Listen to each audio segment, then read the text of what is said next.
మీ యొక్క రక్షణ విలువ మాకు తెలియజేస్తున్నారు. ఇంకా కొద్దిమంది మీ ఇంటికి వస్తున్నారు. మీకు వెళ్ళలేని వందనాలు. పరలోకపు తండ్రి, మీ విలువ తెలుసుకున్నారు, మీ ఇంటి విలువ తెలుసుకున్నారు. ప్రభువా, మరి బైబిల్ స్టడీ యొక్క విలువ తెలుసుకున్న మీ ప్రియులందరికీ కూడా మీకు వెళ్ళలేని వందనాలు. మాకు అనుగ్రహించిన రక్షణకై స్తోత్రాలు, మాకు అనుగ్రహించిన పాపక్షమాపణకై స్తోత్రాలు, మాకు అనుగ్రహించిన నిరీక్షణకై స్తోత్రాలు, మాకు అనుగ్రహించిన నిత్య జీవంకై స్తోత్రాలు. పరలోకపు తండ్రి, సమస్తము చక్కగా చేస్తూ వస్తున్నందుకు మీకు వెళ్ళలేని వందనాలు.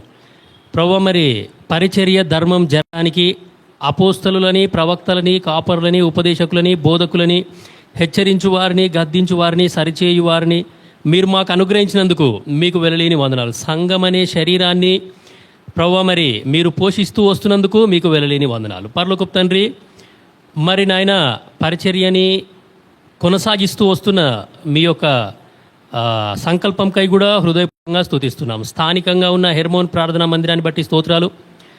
గత కొంతకాలంగా ఇక్కడ మీరు జరిగిస్తున్న పరిచర్యకై కూడా స్తుతిస్తున్నాం.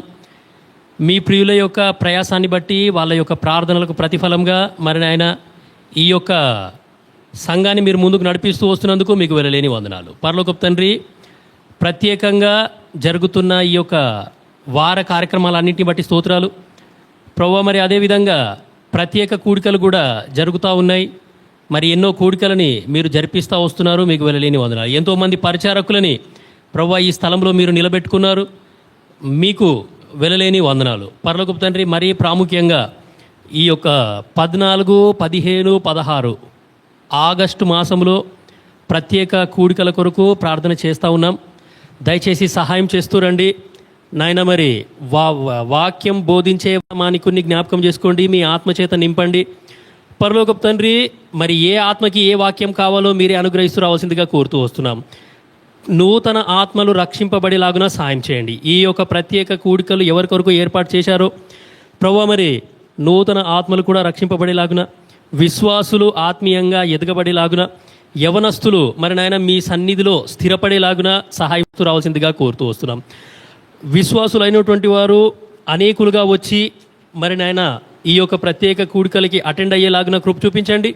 వాళ్ళ ఆత్మీయ ఎదుగుదల కొరకు, ఆత్మీయ ఆశీర్వాదాల కొరకు వాళ్ళు కూడా వచ్చేలాగున సహాయం చేస్తూ రావాల్సిందిగా కోరుతూ వస్తున్నాం. బాప్తీసాల కొరకు ఎవరైతే పేర్లు ఇచ్చినారో వాళ్ళందరినీ బట్టి కూడా స్తోత్రాలు.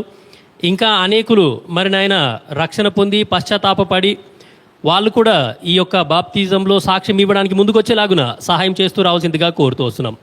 మొదటిసారి ఎవరైతే మందిరానికి వస్తున్నారో పరలోకపు తండ్రి, వాళ్ళని కూడా జ్ఞాపకం చేసుకోండి.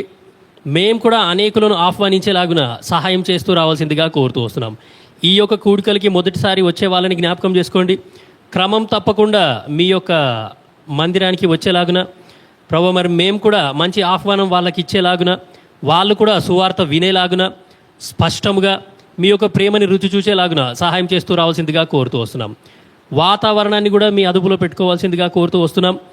ప్రభువా, మీరు ఎటువంటి వాతావరణం అనుగ్రహించినా మేము కూడా మీ అధికారానికి ఒప్పుకునేలాగున సహాయం చేస్తూ రావాల్సిందిగా కోరుతూ వస్తున్నాం. వాలంటీర్స్ కొరకు, ఇంకా ఇతర సేవలు ఎవరైతే మరి నాయన మందిరంలో చేస్తున్నారో మరి నాయన ఐక్యతతోని, తగ్గింపు స్వభావం కలిగి ఉండి ఆత్మీయ సంతోషంతో మేము సేవ చేసేలాగున సహాయం చేస్తూ రావాల్సిందిగా కోరుతూ వస్తున్నాం. పరలోకపు తండ్రి, మరి నాయన వంట పరిచర్య ఏమి, కూరగాయలు కట్ చేయడం ఏమి, కూరగాయలు క్లీనింగ్ చేయడం ఏమి, ఆవరణం క్లీనింగ్ చేయడం ఏమి, ప్రభువా మరి వెజిల్స్ వాషింగ్ ఏమి, ఇంకా ఇతర అరేంజ్మెంట్స్ అన్నింటిలో కూడా మీరు తోడుగా ఉండవలసిందిగా కోరుతూ వస్తున్నాం. మైక్ సిస్టమ్ కొరకు, ఎలక్ట్రిసిటీ కొరకు ప్రార్థన చేస్తున్నాం.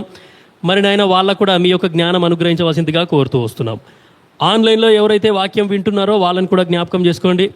ప్రభువా, మరి ఆన్లైన్లో కాకుండా మరి ఇక్కడికి వచ్చి ఫిజికల్లీ ఇక్కడికి వచ్చి అటెండ్ అయ్యేలాగున సహాయం చేయండి.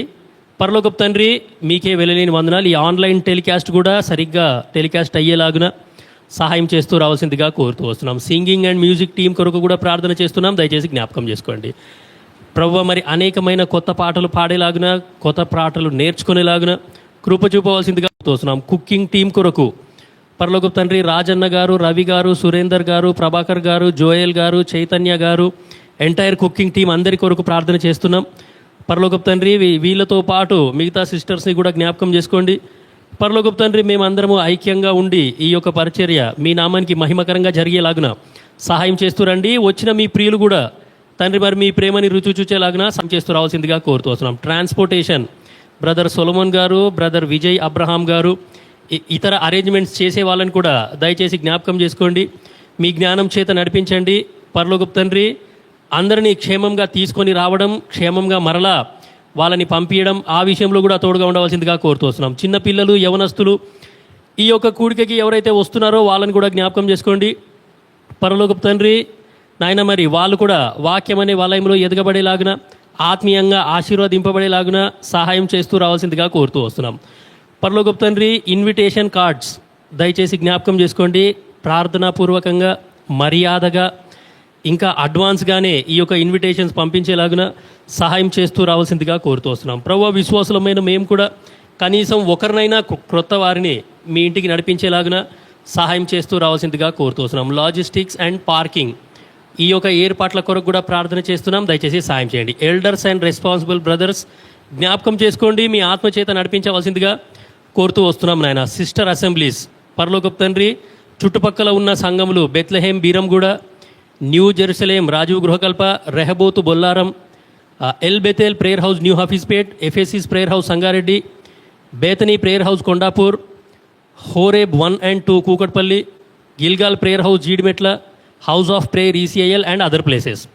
పరలోకపు తండ్రి చుట్టుపక్కల నుండి వచ్చే ఈ యొక్క ప్రజలను కూడా జ్ఞాపకం చేసుకోండి. రవాణా సౌకర్యం ఏమి పరలోకపు తండ్రి మరి లొకేషన్కి కరెక్ట్గా చేరేలాగున, మరి నాయన సమయానికి వచ్చేలాగున కృప చూపవలసిందిగా కోరుతూ, పరలోకపు తండ్రి ఈ యొక్క కూడికను మేము ఆరంభిస్తున్నాం. దయచేసి మాకు సహాయం చేయండి. వచ్చిన మీ ప్రియులకై స్తోత్రాలు. రావాల్సిన వాళ్ళని త్వరపెట్టి మీరు తీసుకొని వస్తారని నమ్మి స్తుతిస్తూ, యేసుక్రీస్తు ప్రభుల వారి నామమున అంధకార చీకటి శక్తులన్నింటినీ విశ్వాసంతో గద్దిస్తున్నాం, బంధిస్తున్నాం. ఈ కూడిక ద్వారా మేమేం నేర్చుకోవాలో అది కూడా మాకు తెలియజేయవలసిందిగా కోరుతూ యేసు నామమున ప్రార్థిస్తున్నాం తండ్రి, ఆమేన్. మనమేసుని వారలము తనవారిగానే యుందుము అనే పాట పాడదాం రండి.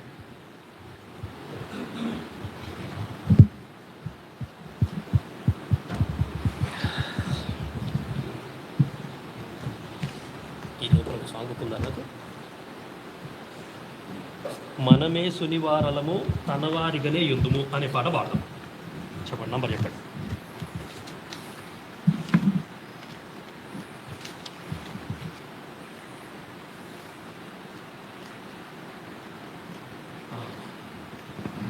పాట సంఖ్య 512.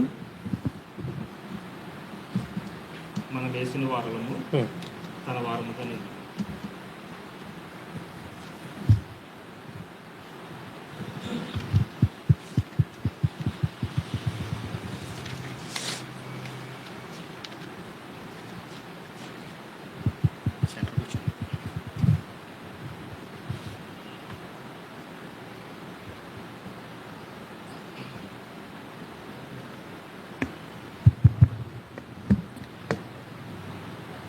మనమేసుని వారలము తన వారిగానే యుందుము, మనమేసుని వారలము తన వారిగానే యుందుము, మనలను రక్షించెను తనకే స్తుతి పాడెదము, మనలను రక్షించెను తనకే స్తుతి పాడెదము, మనమేసుని వారలము తన వారిగానే యుందుము, మనమేసుని వారలము తన వారిగానే యుందుము. కృపా సత్య సంపూర్ణ వాక్యము నరరూపి ఆయెను, కృపా సత్య సంపూర్ణ వాక్యము నరరూపి ఆయెను, కనుగొంటిమి తండ్రి మహిమను జనితైక కుమారునిలో కనుగొంటిమి తండ్రి మహిమను. జనితైక కుమారునిలో తన ప్రేమ అద్భుతమైనది. మనము కొనియాడెదము తన ప్రేమ అద్భుతమైనది.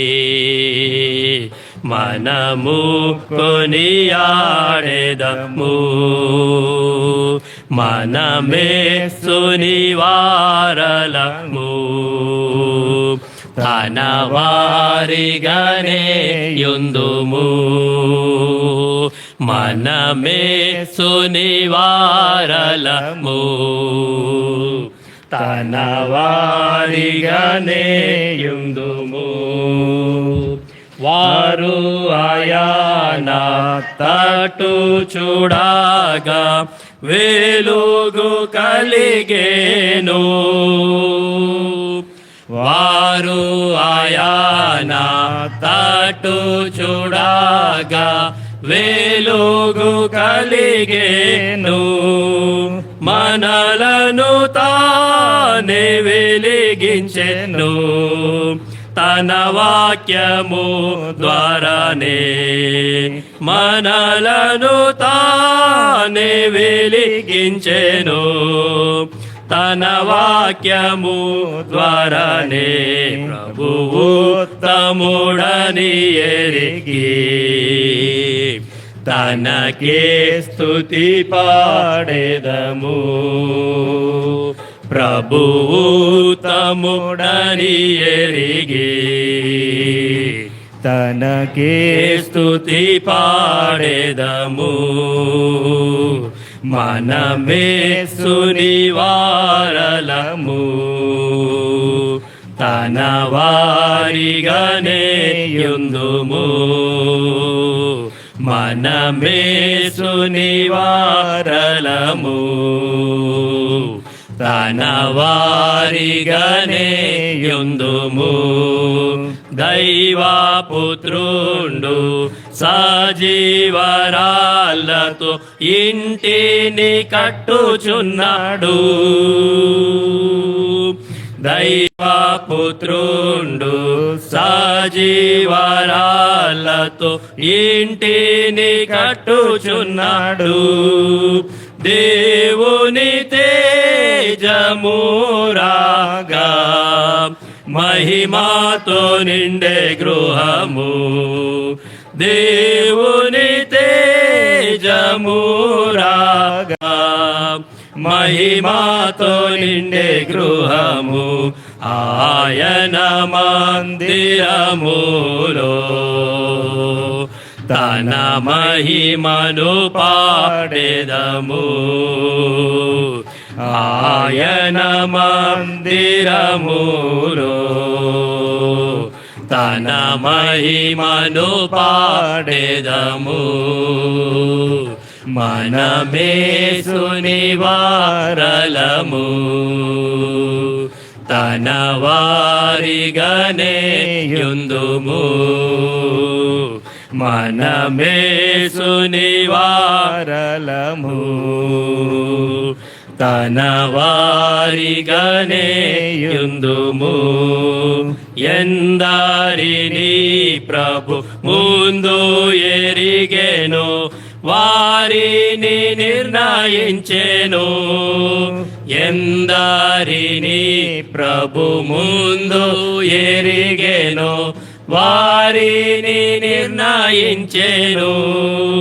పిలచి నీతిగా తీర్చి మహిమ పరచెను.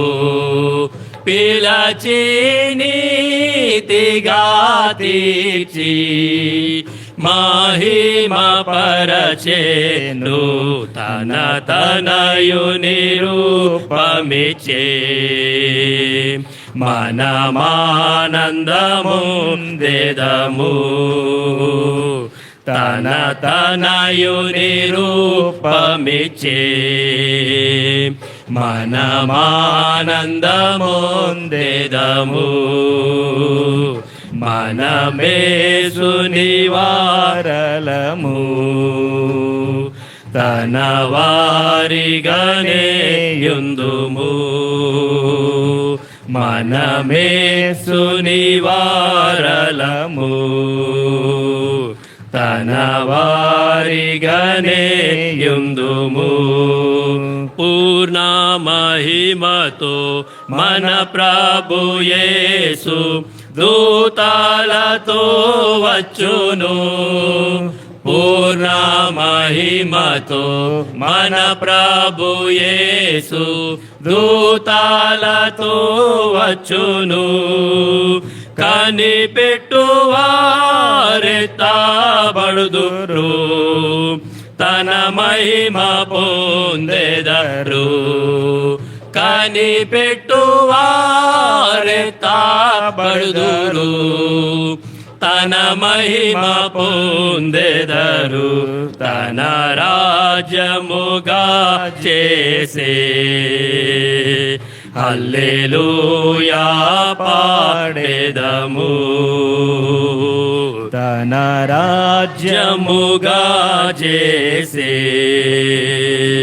హల్లెలూయా పాడెదము.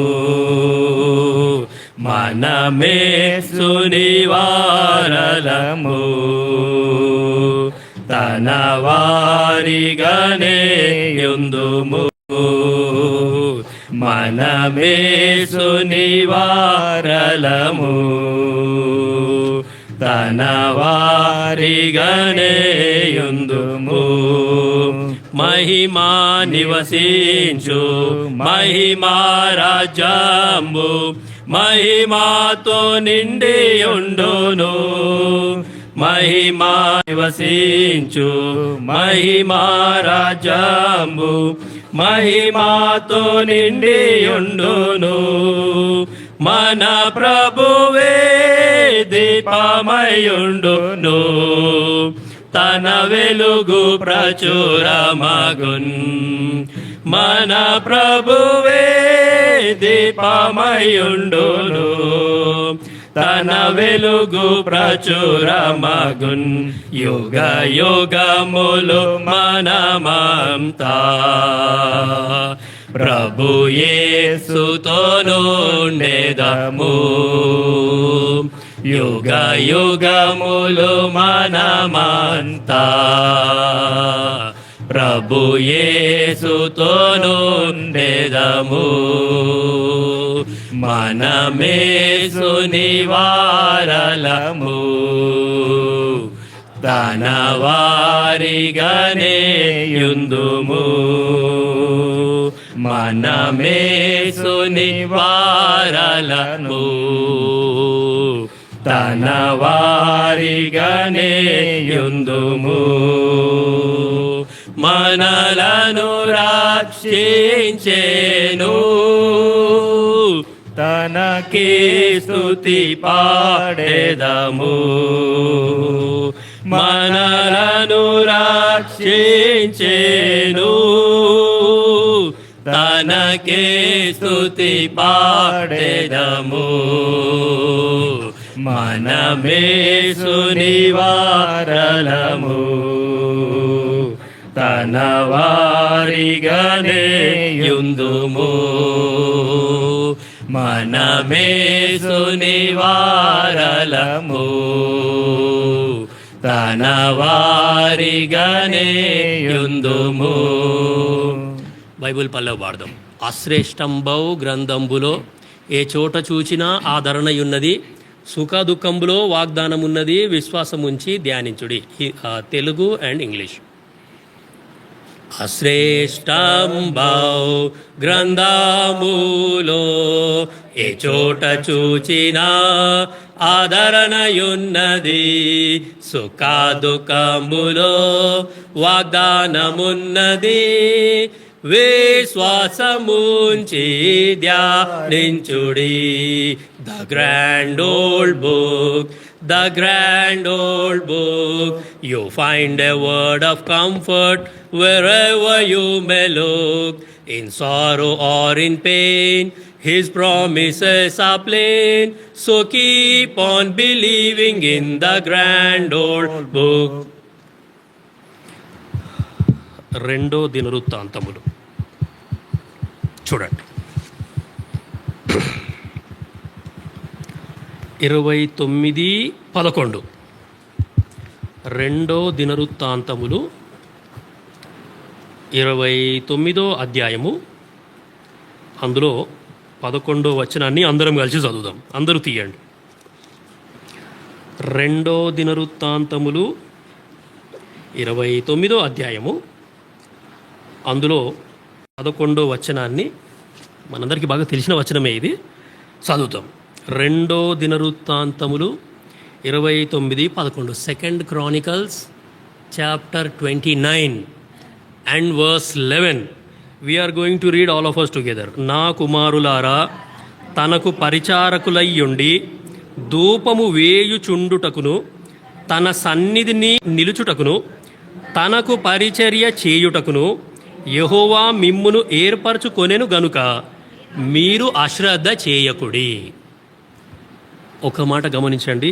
తనకు పరిచర్య, తనకు పరిచర్య అనే మాట గమనించండి. మొదటి తిమోతి 1:12. మొదటి తిమోతి 1:12. అదేవిధంగా అందరం కలిసి చదువుదాం.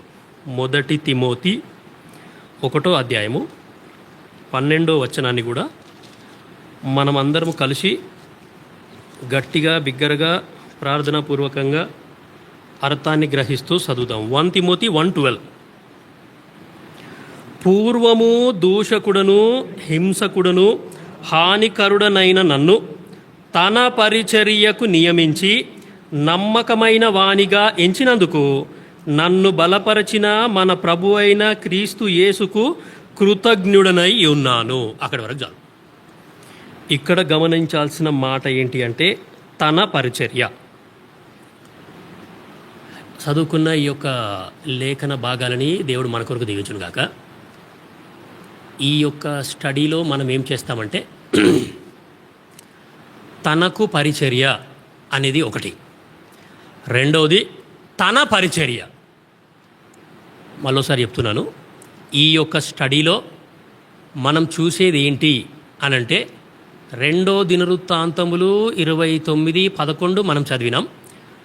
తనకు పరిచర్య చేయుటకు, తనకు పరిచర్య. దాని తర్వాత మొదటి తిమోతి 1:12 మనం చదివినాం. తన పరిచర్య. ఈ రెండుటికి వ్యత్యాసం. లేకపోతే వాట్ ఈజ్ తనకు పరిచర్య అండ్ వాట్ ఈజ్ తన పరిచర్య అంటే ఆయనకు పరిచర్య, ఇంకోటి ఆయన పరిచర్య. యెహోవాకు పరిచర్య, యెహోవా పరిచర్య. లేకపోతే ప్రభువుకు పరిచర్య, ప్రభువు పరిచర్య. ఈ రెండు మాటలు మనము చూడడానికి ప్రయత్నం చేస్తాం. సో సంఘంలో బైబుల్ స్టడీకి చాలా ప్రాముఖ్యత ఉన్నది. ఐ థింక్ నేను ఇంతకుముందు కూడా చెప్పిన అనుకుంటా. భక్త సింగ్ తాత మనకు నేర్పించింది ఏంటంటే ఆదివారం రోజు చాలామంది మందిరానికి వస్తారు. ఎంతమంది అయితే ఆదివారానికి మందిరానికి వస్తారో వాళ్ళు కాదు సంఘం. బైబుల్ స్టడీకి ఎవరైతే వస్తారో అండ్ చర్చ్ ప్రేయర్, ఈ రెండు మీటింగ్స్కి ఎవరైతే వస్తారో ఎంతమంది అయితే వస్తారో వాళ్ళే సంఘం అంటే. అంతేగాని మా సంఘానికి 300 మంది వస్తున్నారు అని చెప్పుకోవడానికి వీలు లేదు. బైబుల్ స్టడీకి అండ్ చర్చ్ ప్రేయర్కి ఎంతమంది అయితే వస్తారో వాళ్ళు మాత్రమే సంఘము. దేవుని దృష్టిలో వాళ్ళే సంఘస్థులు. సో ఈ బైబిల్ స్టడీకి రావడం ద్వారా మనము ఎన్నో విషయాలు నేర్చుకుంటాం. మరీ ప్రాముఖ్యంగా దేవుని వాక్యం. నువ్వు దేవుని వాక్యం నేర్చుకోవాలి అని అనుకుంటే ఖచ్చితంగా బైబిల్ స్టడీకే రావాలి. ఆదివారం రోజు మనం ఏమీ నేర్చుకోము. ఆదివారం రోజు మనం ఏమి నేర్చుకోము. ఆదివారం రోజు మనం చేసేది ఆరాధన అంటాం. దాన్ని బల్లలో పాలు పొందుతాం. బల్ల కూడా ఆరాధనకే సాదృశ్యం. ఆ బల్ల అనేది బలిపీఠం. నూతన నిబంధనలో ఉన్న మనకు అది బలిపీఠం. సో బలిపీఠం అంటే ఆరాధన. సో ఫస్ట్ వర్తమానమైన ఆరాధననే, సెకండ్ వర్తమానమైన ఆరాధననే. బల్ల ఉంది అంటే ఆరాధన. సో కాబట్టి ఆదివారం రోజు మనం చేసేది ఆరాధన. ఆదివారం రోజు మనం ఏమీ నేర్చుకోము. సో వాక్యం నేర్చుకోవాలి అనే ఆశ ఎవరికైతే ఉంటుందో అటువంటి వాళ్ళు నువ్వు రావాల్సింది బైబిల్ స్టడీకి. సో బైబిల్కి వచ్చుట ద్వారా మనం ఎన్నో విషయాలు నేర్చుకుంటాం. నేను కూడా వాక్యం బైబిల్ స్టడీలోనే నేర్చుకున్నాను. నేను కూడా వాక్యం సండే రోజు ఏం నేర్చుకోలేదు. నేను కూడా వాక్యం బైబిల్ స్టడీలోనే నేర్చుకున్నాను. సరే, తనకు పరిచర్య ఒకటి, తన పరిచర్య ఒకటి. సో ఈ రెండుట్లో ఏది ముందు వస్తుంది, ఏది తర్వాత వస్తుంది అని అంటే తనకు పరిచర్య అనేది ముందు వస్తుంది. తర్వాత తనకు పరిచర్యలో నువ్వు నేను సక్సెస్ అయితే దేవుడు తన పరిచర్యని మనకు అప్పగిస్తాడు. జాగ్రత్తగా వినండి, జాగ్రత్తగా గమనించండి. తనకు పరిచర్య అనేది ఫస్ట్ వస్తుంది.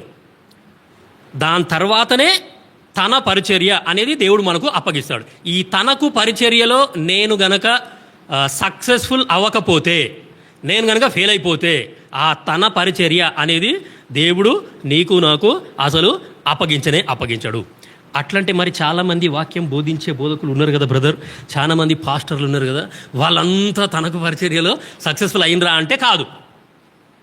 ఫస్ట్ తనకు పరిచర్య అంటే ఏందో కూడా తెలుసుకోవాలా, దాని తర్వాత తన పరిచర్య అంటే ఏందో కూడా తెలుసుకోవాలా. సో ఇప్పుడు తనకు పరిచర్య అనేది చూద్దాం. 1 సమూయేలు 2వ అధ్యాయము 18వ వచనం చూడండి, ఎంత మంచిగా ఉందో చూడండి దేవుని వాక్యం. 1 సమూయేలు 2వ అధ్యాయము 18వ వచనం.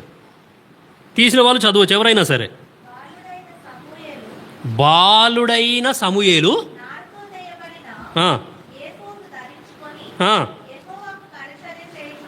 యెహోవాకు పరిచర్య అండి, యెహోవా పరిచర్య కాదు. గమనించండి, యెహోవాకు పరిచర్య చేయుచుండెను అని ఉంది అక్కడ. 2వ అధ్యాయము 18వ వచనం మనం చదివినాం. సో 11వ వచనం, 2వ అధ్యాయము 11వ వచనం అక్కడనే. 1 సమూయేలు 2వ అధ్యాయము 11వ వచనం.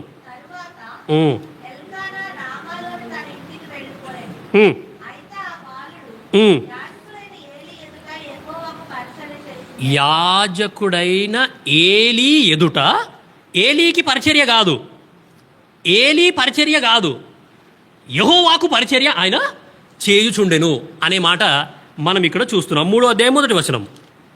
1 సమూయేలు 3వ అధ్యాయము 1వ వచనం. ఏలీ ఎదుట యెహోవాకు పరిచర్య చేయుచుండెను. ఏలీ ఎదుట యెహోవాకు పరిచర్య చేయుచుండెను అంటే ఏలీ అంటే పాస్టరే కదా. మరి ఆ ఏలీ యెహోవాకు పరిచర్య చేయట్లేదా, యెహోవా పరిచర్య చేయట్లేదా అంటే అది పెద్ద క్వశ్చన్ మార్క్ అది. సో ఆ దినాలలో దేవుని వాక్యం అనేది అరుదు అని వాక్యంలోని మనందరికీ బాగా తెలుసు. సరే, యెహోవాకు పరిచర్య అనే సంగతి మనం చూస్తాం. యెహోవాకు పరిచర్య అంటే ఏంటి అంటే ఒక ఎగ్జాంపుల్ మనం తీసుకున్నాం. సమూయేలు. సమూయేలు ఎక్కడున్నాడు ఇప్పుడు? Very good. నేను మందిరాన్ని ప్రేమిస్తున్నాను అని అంటే దట్ ఈజ్ నథింగ్ బట్ యెహోవాకు పరిచర్య. First point. సమూయేలు ఎక్కడున్నాడు? మందిరంలోనే ఉన్నాడు. నేను దేవుని మందిరాన్ని ప్రేమిస్తున్నాను అని అంటే దట్ ఈజ్ నథింగ్ బట్ యెహోవాకు పరిచర్య. నేను మందిరానికి వస్తున్నాను అని అంటే దేవునికి ఎంత సంతోషమో. దేవుణ్ణి సంతోషపెట్టే పని నేను చేస్తున్నాను అని అంటే అది యెహోవాకు పరిచర్య. సమూయేలు దేవుని మందిరంలో ఉన్నాడు. ఏం చేస్తున్నాడు? మనం చదివినాం, యెహోవాకు పరిచర్య చేయుచుండెను. ఆ మందిరంలో సమూయేలు ఒకడే లేడు, మళ్ళీ పాస్టర్ ఉన్నాడు. ఆ పాస్టర్కి 2 కొడుకులు కూడా ఉన్నారంట. 2వ అధ్యాయము 12వ వచనం చదవండి. 1 సమూయేలు 2వ అధ్యాయము 12వ వచనం. ఏలీ కుమారులు యెహోవాను ఎరుగని వారై. ఇదేంది? ఇప్పుడు ఏలీ ఎవరు? ఆయనకి 2 కొడుకులు ఉన్నారు. ఏలీ ఎక్కడున్నాడు? చర్చిలో ఉన్నాడు. ఆయన కొడుకులు ఎక్కడున్నారు? చర్చిలో ఉన్నారు. ఆయన కొడుకులు ఎక్కడ పుట్టినారు? చర్చిలోనే పుట్టినారు. ఆయన కొడుకులు ఎక్కడ పెరిగినారు? చర్చిలోనే పెరిగినారు. ఆయన కొడుకులు ఏం నేర్చుకున్నారు? అంత వాక్యమే నేర్చుకున్నారు. చిన్నగా ఉన్నప్పటి నుండి వాళ్ళ నాయన వాక్యమే నేర్పించిండు. వాక్యమే నేర్పించినాడు, పాటలే నేర్చుకున్నారు, సంఘక్రమం నేర్చుకున్నారు, అంతా అదే అన్నమాట. వాళ్ళ సాక్ష్యం ఎట్లుంది? అర్థమవుతుందమ్మా దేవుని వాక్యం? చాలామంది విశ్వాసులు చేసే తప్పు కూడా ఇదే. They may come to the house of God but they won't learn anything. వాళ్ళు దేవుని మందిరానికి వస్తారు కానీ యెహోవాని ఎరగరు, అట్లనే ఉంటారు. ఫస్ట్ పాయింట్ చూసినాము, దేవుని మందిరాన్ని ప్రేమించుట ఈజ్ నథింగ్ బట్ యెహోవాకు పరిచర్య. రెండోది ఏంటి అంటే యెహోవాను ఎరుగుట యెహోవాకు పరిచర్య. అర్థమవుతుందండి మీకు? బాలుడైన సమూయేలు ఎక్కడ ఉన్నాడు అంటే దేవుని మందిరంలో ఉన్నాడు. దాని తర్వాత యెహోవాను ఆయన ఎరిగినాడు. యెహోవా ఎలాంటి వాడు అనే సంగతి బాలుడైన సమూయేలు తెలుసుకున్నాడు. దాని తర్వాత ముంగలికి చదువుదాము. 1 సమూయేలు 2వ అధ్యాయము 17వ వచనం.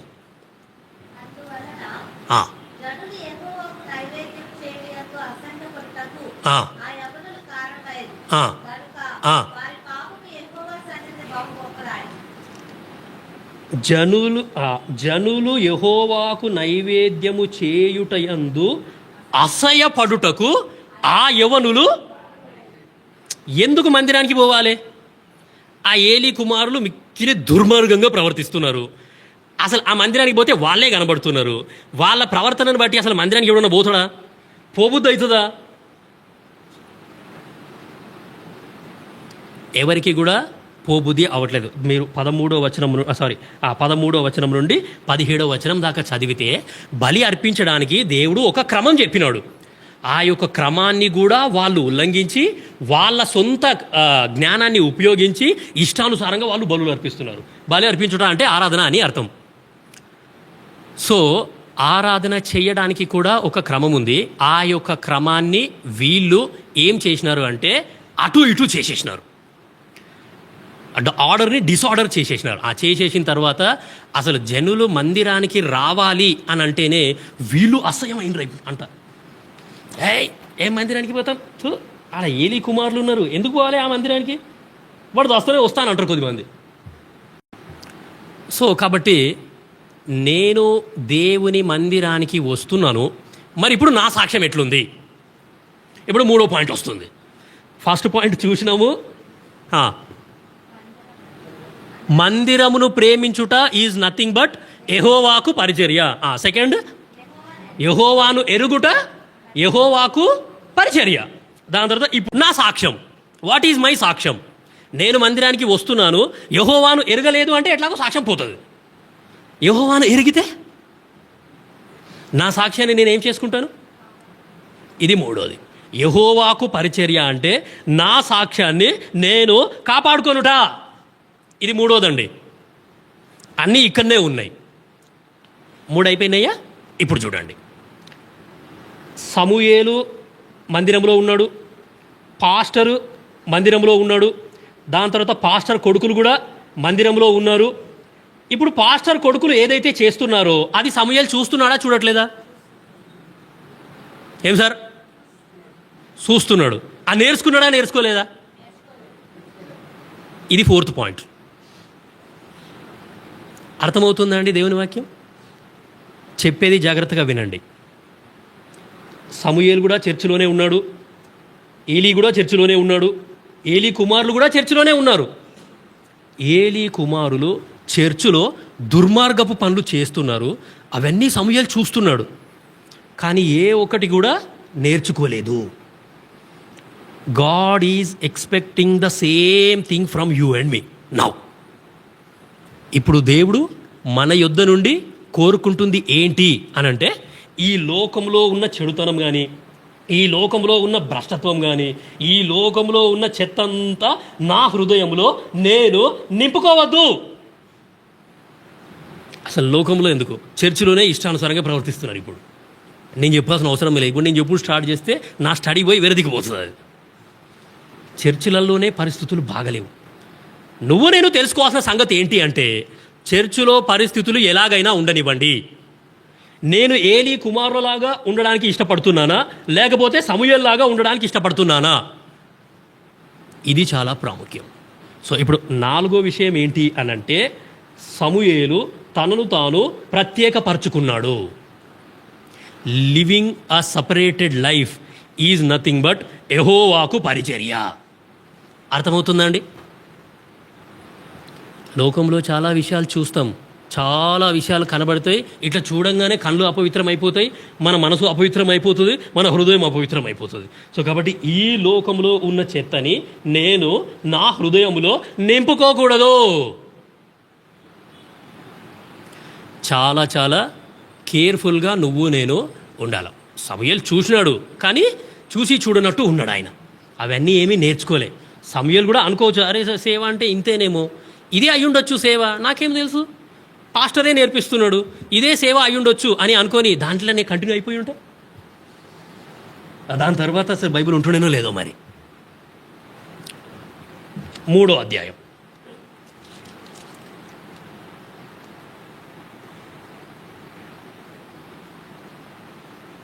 3-4 వచనాలు.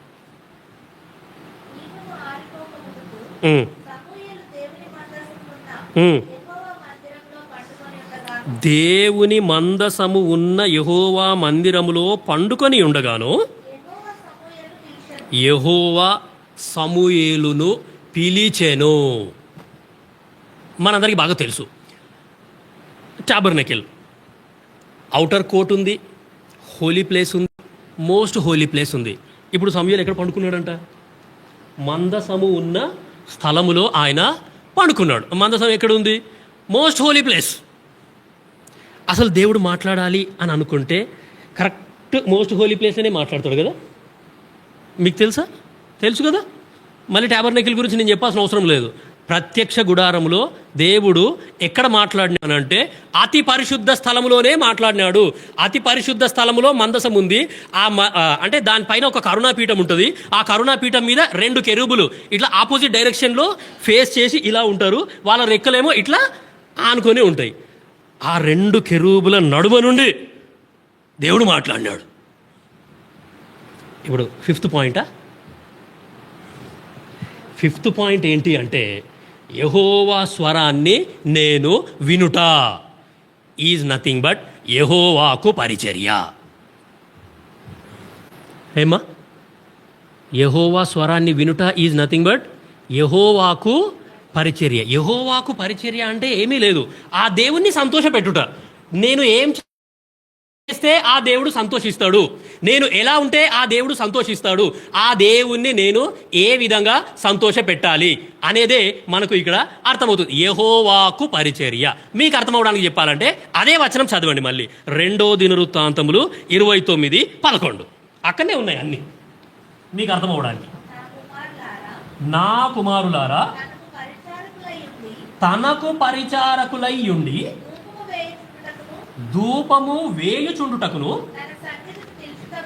తన సన్నిధిని నిలుచుటకును తనకు పరిచర్య చేయుటకును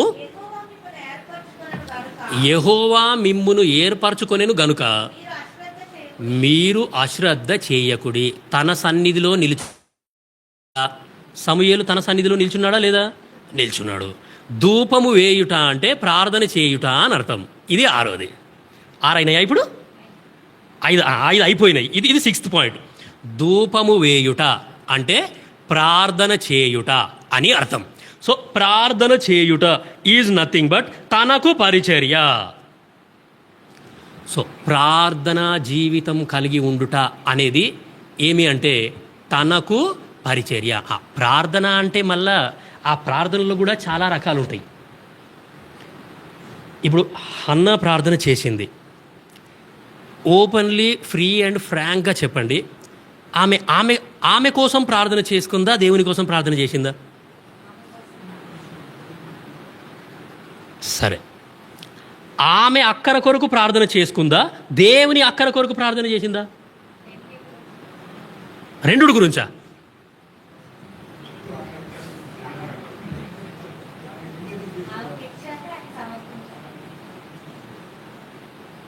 సరే, మీ గ్రహింపు ఎక్కడి వరకు ఉందో నాకైతే తెలియదు, కానీ ఆ కాలంలో దేవునికి ఒక యాజకుడు అవసరం. నేను నా ప్రజలతోని మాట్లాడకుండా ఉండలేను, ఈ దేవుడు మనతోని మాట్లాడకుండా ఉండలేడు అసలు. ఆ కాలములో దేవునికి ఒక నమ్మకస్తుడైన యాజకుడు అవసరం, నమ్మకస్తుడైన పరిచారకుడు అవసరం. సో కాబట్టి ఈ నమ్మకస్తుడైన పరిచారకుణ్ణి నేను ఎట్లా ఎన్నుకుంటాను అనంటే, ఏ తల్లి అయితే తన కుమారుణ్ణి నాకు ఇచ్చేస్తా అని మొక్కుకుంటుందో ఆ యొక్క తల్లిలో నుండే ఆ పిల్లగాన్ని తీసుకొని వస్తా. అది దేవుని అక్కర. నమ్మకస్తుడైన యాజకుడు కావాలి అనేది దేవుని అక్కర. బహుశా అందుకే దేవుడు హన్నాని గొడ్రాలుగా పెట్టినాడేమో. ఆమె హృదయంలో నుండి ఆ ప్రార్థన రావాలి, ప్రవ్వా నువ్వు నాకు మగబిడ్డని ఇస్తే ఆ మగబిడ్డని మళ్ళీ నేను నీకే ఇస్తా. అటువంటి తల్లి కావాలి. అటువంటి అంటే నా అక్కర ఎరిగిన ప్రార్థన ఎవరైతే చేస్తారో అలాంటి వాళ్ళనే నేనేం చేస్తాను అనంటే, వాళ్ళలో నుండే నేను ఈ యొక్క పని స్టార్ట్ చేస్తాను. అంటే హన్నా చేసింది ఏంటి అనంటే, దేవుని అక్కర ఎరిగి ప్రార్థన చేసింది. ప్రార్థన అంటే నీ అక్కర నా అక్కర కాదు. ఏం సార్, మనకు దేవుడు ఆల్రెడీ వాగ్దానాలు ఇచ్చాడు కదా, బోలెడన్ని వాగ్దానాలు ఉన్నాయి బైబిల్లో. మీరు అడగక ముందే మీకు అక్కరగా ఉన్నవి ఏవో ఆయనకు తెలుసు, అది వాగ్దానం. ఆ వాగ్దానాన్ని నమ్మితే అయిపోయా, మన అక్కర్లన్నీ దేవుడు ఆటోమేటిక్గా తీరుస్తాడు. సో ప్రార్థన అంటే నీ అక్కర నా అక్కర కాదండి, గుర్తుపెట్టుకోండి. ప్రార్థన అంటే దేవుని అక్కర.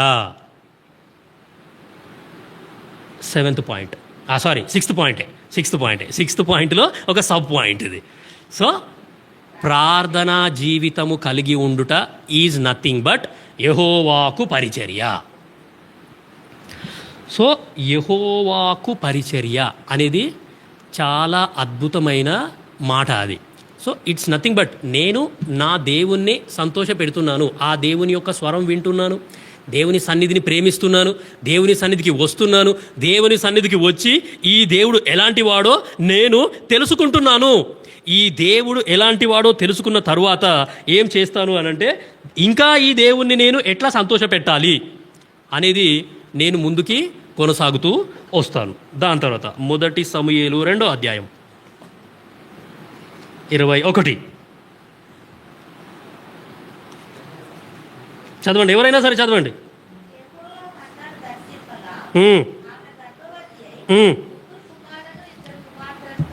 అక్కడ వరకు ఆగండి.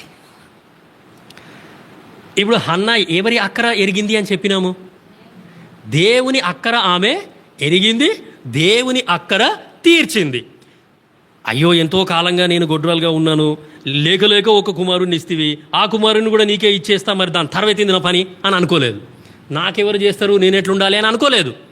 ఆమె మొక్కుకున్నది, ఆమె మొక్కుబడి చెల్లించేసిన తర్వాత దేవుడు ఊరుకున్నాడా అంటే ఊరుకోలేదు. సమూయేలు పుట్టిన తరువాత మళ్ళీ హన్నాకి 3 కొడుకులు 2 కూతుర్లు పుట్టినారంట. ఎంత గొప్ప ఆశీర్వాదం అండి. ఒక్క బాబుని దేవునికి ఇచ్చేస్తే 5 అంతల ఆశీర్వాదం అంటారు దాన్ని. సో కాబట్టి 3 కుమారులు 2 కుమార్తెలను కన్నది. తర్వాత బాలుడగు సమూయేలు యెహోవా సన్నిధిని ఉండి ఎదుగుచుండెను.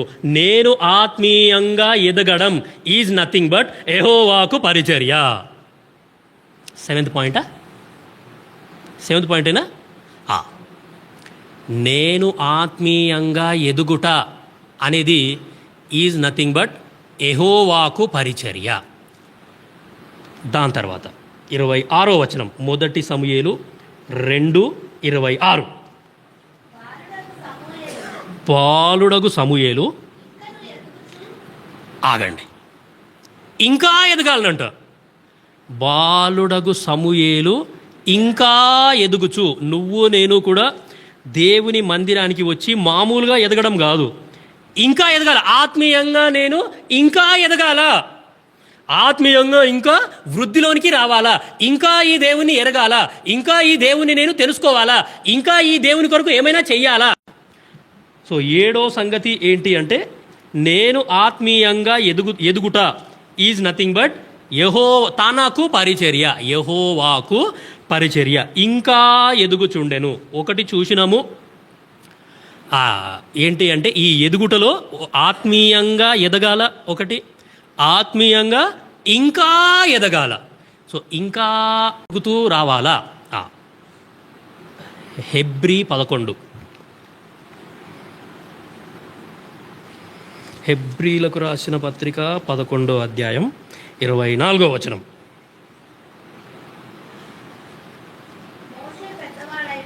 అక్కడ ఆగండి. ఆత్మీయంగా పెద్దవాళ్ళం కావాలా, ఇది దేవుని యొక్క కోరిక. చాలామంది ప్రేయర్ రిక్వెస్ట్ ఇస్తూ ఉంటారు, స్పిరిచువల్ గ్రోత్ కొరకు ప్రార్థన చేయండి, స్పిరిచువల్ గ్రోత్ కొరకు ప్రార్థన చేయండి, స్పిరిచువల్ గ్రోత్ కొరకు ప్రార్థన చేయండి. వాళ్ళకు స్పిరిచువల్ గ్రోత్ అంటే ఏంటో మరి తెలుసో తెలీదో కానీ, స్పిరిచువల్ గ్రోత్ అంటే కూడా ఇప్పుడు మనం చదివిన వచనాలలోనే ఉన్నాయి. సమూయేలు దేవుని సన్నిధిని ప్రేమించినాడు. Spiritual growth is nothing but I should love God's house. దేవుని సన్నిధిని నేను ప్రేమిస్తున్నాను అని అంటే నేను ఆత్మీయంగా ఎదుగుతున్నాను అని అర్థం.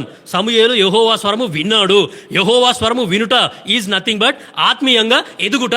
యెహోవా స్వరం నేను వింటున్నాను అంటే ఆ దేవుని మీద ఆధారపడి జీవించుడు నేను నేర్చుకుంటున్నాను అని అర్థం.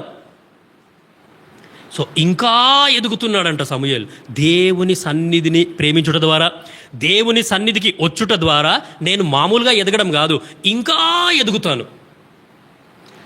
ఎంత ఎత్తు వరకు ఎదగాలి అని అంటే ఇప్పుడు మోషే దగ్గరకు వచ్చినాం మనం. మోషే పెద్దవాడైనప్పుడు, ఒక వ్యక్తి ఆత్మీయంగా పెద్దవాడైపోయినాడు అంటే దానికి సిగ్నల్ ఏంటి? వాట్ ఈస్ ద సిగ్నల్ అని అంటే ఆ వచనంలోనే ఉంది. ముంగలికి చదవండి, అక్కడ ఆగండి. ఒక వ్యక్తి ఆత్మీయంగా పెద్దవాడైనాడు అని అంటే ఆ వ్యక్తి లోపల విశ్వాసం కూడా ఏమవుతుంది? పెరుగుతుంది. చాలా ప్రాముఖ్యం, ఇది చాలా ప్రాముఖ్యం. విశ్వాసం గనక లేకపోతే మందిరానికి వచ్చినా వేస్టే, యెహోవా స్వరము విన్నా వేస్టే, ఆత్మీయంగా ఎదిగినా వేస్టే, అన్నీ వేస్టే. నేను ఆత్మీయంగా పెద్దవాణ్ణి అవుతున్నాను అనే దానికి సిగ్నల్, సూచన ఏంటి అని అంటే నా లోపల విశ్వాసం కూడా పెరుగుతుంది. విశ్వాసాన్ని చిన్న ఆవ గింజతో పోల్చినారు బైబిల్లో. ఆ ఒక గింజతోని ఎందుకు పోల్చినారు అంటే ఆ గింజని నేను గనక భూమిలో వేస్తే అది మొలకెత్తుతుంది, చెట్టు అవుతుంది, పెద్ద చెట్టు అయ్యి అనేకులకు ఆశ్రయం ఇస్తుంది. సో విశ్వాసం అనేది చిన్నగా స్టార్ట్ అవుతుంది, నిదానంగా అది పెరుగుతా రావాలి. ఒక చెట్టు ఏ విధంగా అయితే స్లోగా ఎదిగి ఎదిగి ఎదిగి ఎదిగి అనేకులకు నీడనిస్తుందో నేను కూడా ఆత్మీయంగా అంత పైకి ఎదిగి ఇతరులకి ఆశ్రయం ఇవ్వాలి. ఇతరులకి ఆశ్రయం ఇచ్చే రేంజ్కి నేను ఎదిగినాను అని అంటే నేను ఆత్మీయంగా పెద్దవాడిని అయినట్టు. ముంగలికి చదవండి 11:24 హీబ్రూస్. మోషే పెద్దవాడైనప్పుడు విశ్వాసమును బట్టి ఐగుప్తు ధనము కంటే క్రీస్తు విషయమైన నింద గొప్ప భాగ్యమని ఎంచుకొని అల్పకాలము పాప భోగము అనుభవించుట కంటే దేవుని ప్రజలతో శ్రమ అనుభవించుట మేలని యోచించి ఫరో కుమార్తె యొక్క కుమారుడని అనిపించుకొనుటకు ఒప్పుకొనలేదు. ఫరో తర్వాత రాజు ఎవరు అవ్వాలి అనే ప్రశ్న ఎవరికైనా వస్తే మోషే అవ్వాలి. తెలియకపోతే తెలుసుకోండి. ఫరో తర్వాత రాజు ఎవరు అవ్వాలి అని అంటే మోషేనే కావాలి. అందుకే మోషేకి అన్ని విద్యలు నేర్పించినారు, సకల విద్యలో ఆయన ప్రవీణుడు. ఎందుకు ఆయనకు అన్ని విద్యలు నేర్పించినారు? నెక్స్ట్ కింగ్ నువ్వే. ఫరో తర్వాత నెక్స్ట్ కింగ్ నువ్వే. ఈ యొక్క ఐగుప్తు రాజ్యాన్ని, ఐగుప్తు సామ్రాజ్యాన్ని నువ్వే ఏలబోవాలి. అందుకే నీకు అన్ని విద్యలు నేర్పించినాం, అన్ని విద్యలలో నువ్వే ప్రవీణుడివి. సో కాబట్టి ఆ ఫరో కుమార్తె యొక్క కుమారుడు అనిపించుకోవడానికి కూడా ఆయన ఇష్టపడలేదంట. వద్దు, నాకు రాజుగారి కుమారుడు లేకపోతే రాణిగారి కుమారుడు, ప్రిన్సెస్ యొక్క కుమారుడు అని ఆ యొక్క భాగ్యం కూడా నాకు వద్దు. సో అథారిటీ లేకపోతే ఈ లోకం ఇచ్చే అధికారాన్ని వదులుకొనుట. ఆత్మీయంగా పెద్దవారు అవుతున్నారు అని అంటే సిగ్నల్ ఏంటి అంటే, ఒకటి చూసినాము విశ్వాసం పెరుగుతుంది, రెండోది చూసినాము ఈ లోకము ఇచ్చే ఘనత కానీ, ఈ లోకము ఇచ్చే అధికారం కానీ, ఈ లోకం ఇచ్చే పవర్ కానీ ఏదైనా సరే నేను వదులుకుంటాను. మోషే పెద్దవాడైనప్పుడు ఫరో కుమార్తె యొక్క కుమారుడు అని అనిపించుకోవడానికి ఇష్టపడలేదు, కానీ తన ప్రజలతో శ్రమ అనుభవించడానికి ఆయన ఇష్టపడ్డాడు. శ్రమను ఇష్టపడ్డాడు. ఆత్మీయంగా పెద్దవారు అవుతున్నారంటే అర్థం ఏంటమ్మా? శ్రమలని ఇష్టపడుతున్నారు, అనుభవించుడు కాదు, ఇష్టపడుతున్నారు. రాని ఎన్ని శ్రమలైనా రానివ్వండి, ఆ శ్రమలని ఇష్టపడుతున్నాడు. మోషే అంటే మామూలు పర్సన్ కాదండి. ఈయన నిజంగా శ్రమలని ఇష్టపడ్డాడు. ఈయన శ్రమల గుండానే వెళ్ళినాడు. ఇంత విద్యావంతుడైన మోషేని దేవుడు లాస్ట్కి వచ్చేసరికి ఏం చేసినాడు అంటే 40 సంవత్సరాలు అరణ్యంలో తింపినాడు. ఫరో రాజుగారి భవనంలో పెరిగిన పర్సన్ ఆ యొక్క అంత మేడలు మిద్దెలు అన్ని అంటే ఆల్ లగ్జరీస్ లైఫ్ని అనుభవించాడు ఆయన, ఏది కూడా తక్కువ కాకుండా. 40 years మోషే 40 సంవత్సరాలు చదువుకున్నాడు. 40 సంవత్సరాలు ఏమి అంటే సేవా ట్రైనింగ్, దాని తర్వాత 40 సంవత్సరాలు ప్రజలను నడిపించినాడు అరణ్యంలో. ఇంత విద్యావంతుడైన మోషేని దేవుడు లాస్ట్కి వచ్చేసరికి ఏం చేసినాడు అంటే ఆ అరణ్యంలో 40 సంవత్సరాలు తింపుతూనే ఉన్నాడు. ఆయన ఇల్లేది, ఆయన ఎక్కడ కూర్చున్నాడు, ఎక్కడ పండుకున్నాడు, ఎక్కడ ఉన్నాడు ఎవరికి తెలియదు. అంత అరణ్యంలోనే దింపాడు దేవుడు. సో కాబట్టి శ్రమలని ఇష్టపడుట, ఒక వ్యక్తి ఆత్మీయంగా ఎదుగుతున్నాడు అంటే శ్రమలని ఇష్టపడతాడు అని అర్థం. దాని తర్వాత ఒప్పుకొనలేదు, ఏలయనగా అతడు ప్రతిఫలముగా కలుగబో బహుమానమునందు దృష్టి ఉంచెను. ఇది మూడో. ఇది అంటే ఆత్మీయంగా ఎదుగుట, ఇంకా పెద్దవారవుట అంటే సిగ్నల్ ఏంటి అని అంటే ఇది ఆ ప్రతిఫలముగా కలుగబోయే బహుమానమునందు దృష్టి పెట్టినాడు. ఆ మోషే యొక్క నేత్రాలు మొత్తం పరలోక రాజ్యం మీదనే ఉన్నాయి, దేవుని రాజ్యం మీదనే ఉన్నాయి. కానీ ప్రతిఫలంగా దేవుని ఆజ్ఞలకు లోబడితే, దేవుని మాట వింటే ఈ దేవుడు నాకు ఎటువంటి ప్రతిఫలం ఇస్తాడు, ఆ ప్రతిఫలం కొరకు ఆయన ఎదురు చూసినాడు.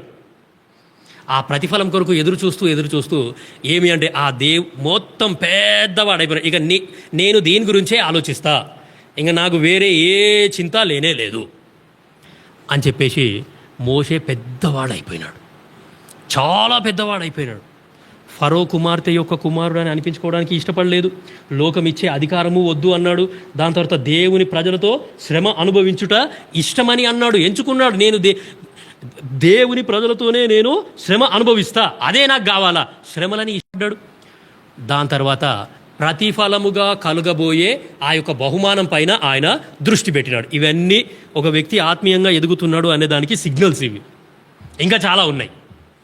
సరే, మనము స్టార్ట్ చేసింది తనకు పరిచర్య అండ్ తన పరిచర్య. What is the difference between తనకు పరిచర్య అండ్ తన పరిచర్య? కొద్ది రోజులు నేనే వస్తాను, ఈ యొక్క టాపిక్ని మీరు ఇచ్చిన టైంలో కరెక్ట్గా కంప్లీట్ చేయడానికి ట్రై చేస్తాను. ఈ రోజుకు టైం అయిపోయింది. సో తనకు పరిచర్య అంటే 7 సంగతులు మనము చూసినాం. ఈ యొక్క మాటలని జాగ్రత్తగా గుర్తుపెట్టుకోండి, మర్చిపోకండి. వీలైతే ఒకసారి రెఫర్ చేయండి. నేను మొన్న సండే రోజు చెప్పినాను కదా, 2011, 2012 ఈ 2 years నేను ఎబ్రోన్లో ఉన్నాను. ఆ 2 yearsలో దేవుడు నాకు ఒకటే నేర్పించినాడు, నువ్వు 4 గంటలకు లేవాలి, 4 గంటల సంధి 6 గంటల దాకా నువ్వు నాతోనే సమయం గడపాలి. నేను డైలీ అదే చేస్తున్నాను, ఈరోజు కూడా అదే చేసినాను. సో నేను ఎబ్రోన్లో ఉన్నప్పుడు చాలా మంచిగా నోట్స్ రాసుకున్నా, అన్ని నోట్బుక్లు నా దగ్గర ఉన్నాయి. ఎంత మంచిగా నోట్స్ రాసుకున్నానో ఆ నోట్స్ ఒక్కసారి రెఫర్ చేసిన, అంతే. ఒక్కసారి రెఫర్ చేసి ఈ ఫోన్లో ఒక్క ఫోటో తీసుకొని పోయిన ఆఫీస్కి ఈరోజు. ఇప్పుడు వచ్చి మీకు చెప్పేసిన. సో కాబట్టి I encourage you people to please write whatever you are listening. మీరు ఏదైతే వింటున్నారో దాన్ని దయచేసి రాసుకోవడానికి ట్రై చేయండి, తర్వాత అది మీకు చాలా ఉపయోగపడుతుంది. సో కాబట్టి 7 things వీ హ్యావ్ సీన్. మీకు ఇంకా చాలా ఉన్నాయి. నెక్స్ట్ స్టడీలో దీన్ని నేను కంటిన్యూ చేస్తాను. యెహోవాకు పరిచర్యలో 7 things మనము చూసినాం. దేవుడి వాక్యం దీవించును గాక. మోకరించండి, ప్రార్థన చేద్దాం. ఏమైనా అనౌన్స్మెంట్స్ ఉన్నాయా? లేవా? చైన్ ప్రేయర్ దయచేసి కంటిన్యూ చేయండి. ఎవరు కూడా చైన్ ప్రేయర్ని ఆ చైన్ని బ్రేక్ చేయకండి. సరే. ప్రేమ గల మా పరలోకపు తండ్రి, మహాపరిశుద్ధుడైన దేవ, చిన్న శేషముగా ప్రభువా మరి కొద్దిమంది మీ ఇంటికి వచ్చినారు, మీకు వెళ్ళలేని వందనాలు. ప్రభువా మరి సమూయేలును మాకు గుర్తు చేసినారు. ఆయన మందిరంలోనే ఉన్నాడు, మందిరంలో చెడుతనం జరుగుతున్నా ఆ చెడుతనాన్ని చూసినాడు కానీ నేర్చుకోలేదు. ప్రభువా నేటి దినాన మీరు కూడా మా దగ్గర అదే ఎక్స్పెక్ట్ చేస్తున్నారు. ప్రభువా మరి మేము కూడా ఈ యొక్క లోకంలో ఉన్న చెత్త కానీ, మందిరంలో ఉన్న చెత్త కానీ, ఎక్కడున్న చెత్త అయినా సరే మా హృదయంలో నింపుకోకుండా మీ యొక్క వాక్యాన్ని మా హృదయంలో నింపుకొనేలాగున, అది మాట ద్వారా అయినా సరే, పాట ద్వారా అయినా సరే, ఏదో ఒక విధంగా మీ వాక్యాన్ని మేము నాయన మరి హృదయంలో నింపుకొనేలాగున సహాయం చేయండి. వచ్చిన మీ ప్రియులకై స్తోత్రాలు. చైన్ ప్రేయర్లో ఎవరైతే కంటిన్యూస్గా పాలు పంపులు పొందుతున్నారో వాళ్ళందరికీ కూడా స్తుతిస్తున్నాం. పరలోకపు తండ్రి, ఈ యొక్క స్టడీని దీవించి ఆశీర్వదించండి, ఇంకా కంటిన్యూ చేసేలాగున సహాయం చేయండి. ఇంకా అనేకులు వచ్చి ఆత్మీయ మేలు పొందుకునేలాగున సాయం చేయవలసిందిగా కోరుతూ, ప్రభువా మరి సమూయేలు లాంటి విశ్వాసం, సమూయేలు లాంటి ప్రార్థనా జీవితం, సమూయేలు లాంటి పట్టుదల, సమూయేలు లాంటి ప్రత్యేకమైన జీవితం మీరు నాకు మాకు అనుగ్రహించవలసిందిగా కోరుతూ, మోషే పెద్దవాడు అయిపోయినాడు ప్రభువా, మరి మేము పెద్దవారు అవ్వడానికి సూచనలు ఏంటి అనేవి కూడా మాకు చూపించినారు. మీకు వెళ్ళలేని వందనాలు. పరలోకపు తండ్రి, మీ హృదయంలో మీ ప్రజల హృదయాలలో నుండి ఈ వాక్యాన్ని సాతానుడు ఎత్తుకుపోకుండా సాయం చేయవలసిందిగా కోరుతూ వెళ్తున్నాం. మీ దేవుని ఆశీర్వాదాలతో పంపించండి. యేసుక్రీస్తు ప్రభుల వారి నామమున స్తుతించి ప్రార్థించి అడివేడుకొంచున్నాం తండ్రి, ఆమేన్. మన తండ్రి అయిన దేవుని ప్రేమ, యేసుక్రీస్తు ప్రభుల వారి యొక్క కృప, పరిశుద్ధాత్మ యొక్క సహవాసం ఇప్పుడు ఎల్లప్పుడూ సదాకాలం మనతో ఉండి నడిపించును గాక. ఆమేన్. అల్పకాల శ్రమలను భవింప అనుదినము కృపనిచ్చితివి. అల్పకాల శ్రమలను భవింప అనుదినము కృపనిచ్చితివి. నాదుని అడుగు జాడలలో నన్ను కృను పిలచితివి. నాదుని అడుగు జాడలలో నడచుటకు నన్ను పిలచితివి. హల్లెలూయా హల్లెలూయా హల్లెలూయా హల్లెలూయా హల్లెలూయాయని పాడెదను. ఆనందముతో సాగెదను, ఆనందముతో సాగెదను. అందరికీ ప్రైజ్ ది లార్డ్. దయచేసి ఈరోజు వచ్చిన వాళ్ళు నెక్స్ట్ స్టడీకి కూడా రావాలి. That is my Dzire. ఇంకా ఇతరులకు కూడా చెప్పండి, ఇది కంటిన్యూ అవుతుంది.